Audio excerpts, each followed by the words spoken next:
as a child who grew up in Queens, one of the most important things, I think, was being a product of the New York City public school system.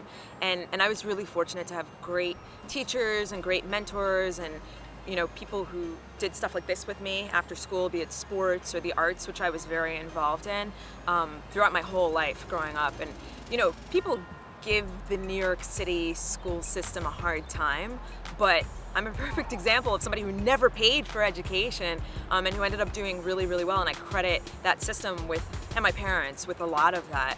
I went from doing something that I didn't like after college to being on a national sports news television show. So it's an interesting path, especially for a kid who didn't know that that was ever a possibility. But I think that the inherent confidence that the New York City public school system instilled in me, shout out to my second grade teacher, Mrs. Davis, who was the best, really gave me that confidence so that, I was raised to believe by my parents and by my teachers and my mentors that anything that you want to do is possible. And truly, it really is persistence that's the key, and passion. And that's what I always tell people today when they ask me for career advice. Oh my God, how did you get to be a host of a television show on NBC Sports Network?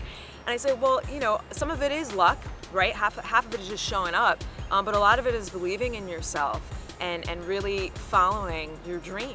And I think that what enables kids to do that is having a support system around them so that even when they're really down and out, and I've been down and out at times in my life, broke and sad and not really sure where I was going, reaching back down inside and saying, you know what, I know that I can do this. And it's really hard to say that if you haven't had that mentorship along the way, and if you haven't had other people, be it your parents or mentors or guidance counselors or pastors or ministers or rabbis, who believed in you.